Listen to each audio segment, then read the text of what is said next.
Ikakasal na dapat ako noon. Pero dahil ako na lang inaasahan ng mga magulang namin, sinakripisyo ko yung pagmamahal ko. Tinalikuran ko yung isang lalaking pinakamamahal ko.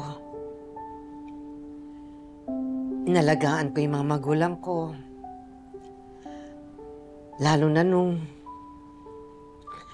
nagkasakit yung nanay ko, mas pinili ko na nasa tabi niya kaysa ituloy yung kasal namin ng boyfriend ko. Hanggang sa tuluyan na kami nagkahiwalay. Ang sakit. Ang sakit. Kaya sinisi ko kay Darius kung ano man yung kinahinatnan ng buhay ko.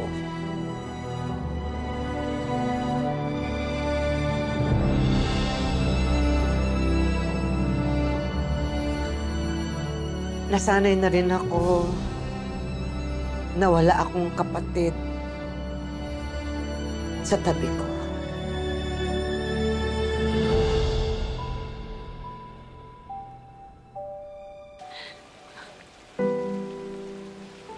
I get that, Belle. Not everyone gets that perfect mom story. Pareho lang yung mommy natin yung nagbibigay sa atin ng pain. Nasaktan ka din ng mommy mo?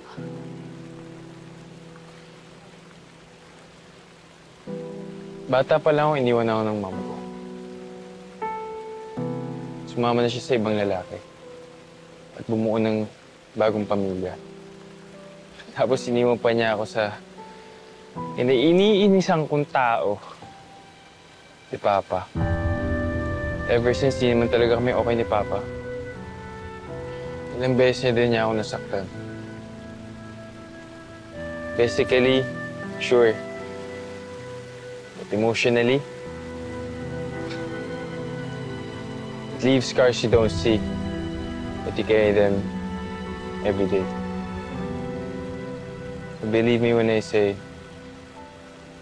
I get you.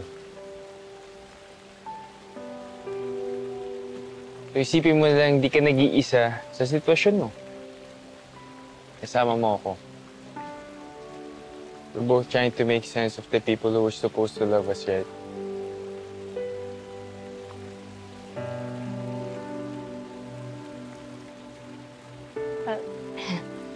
Sometimes, I question my mom's love too.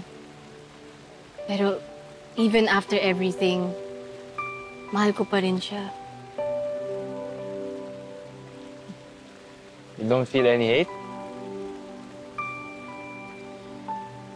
Naniniwala pa rin ako na may kabutihan pa si mommy.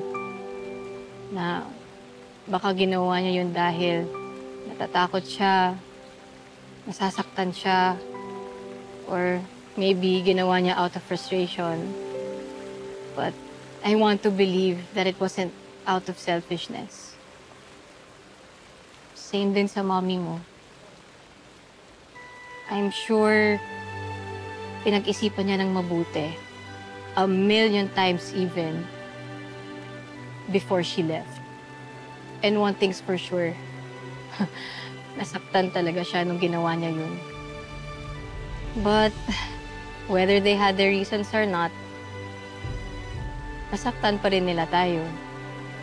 And we have to live with that.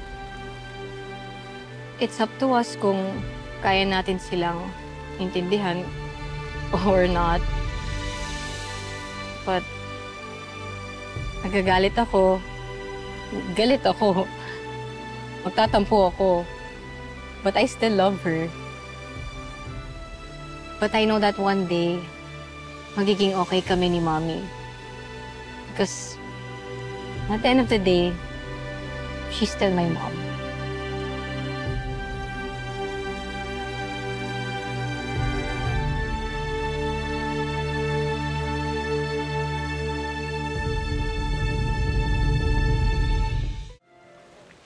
What?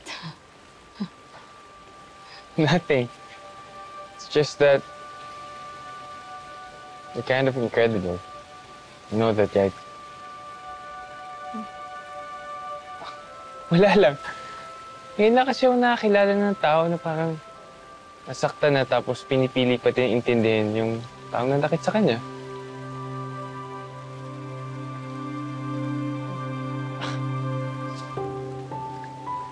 Alam ko na. Meron akong hack sa mga ganitong klaseng heavy moments. Tiyan mo. Ginagawa mo. Ito, itry mo kasi. Tiyan mo. Anong ginagawa mo? Oo nga, legit to. May nabasa akong book. Stress daw gets sharp. It's a spirit animal. So you have to channel it. You have to release it. Alam mo yun, ako, wolf ako, so I howl. Masayahin yung spirit animal ko, so natutulungan niya ako. Subukan mo kasi. Ayoko. Subukan mo, masarap sa pakiramdam. Tawag dito, spirit animal therapy. Ayoko gawin! Ano ba yan? Ano ba? Ayoko nga!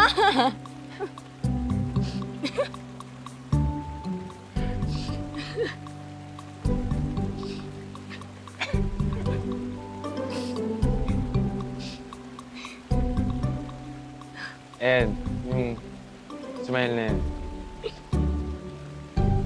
The best stress relief there is. Mission accomplished na ako. Patawan na kita eh.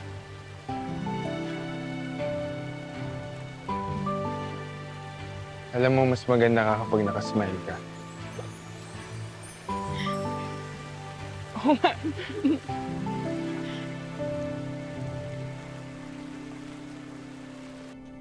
Pero Aling Jacinta, nag-e-effort naman siya humingi ng sorry.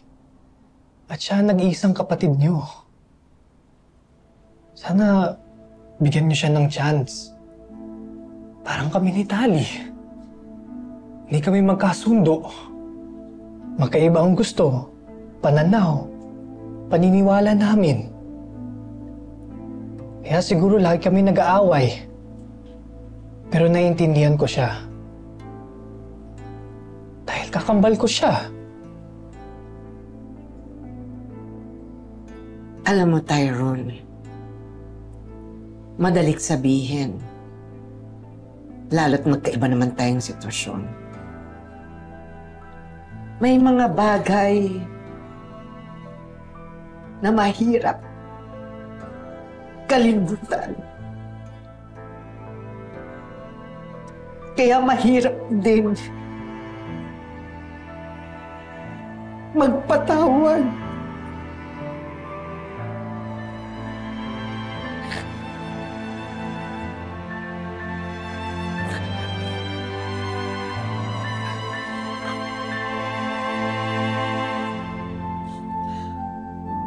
Naintindihan ko po kayo.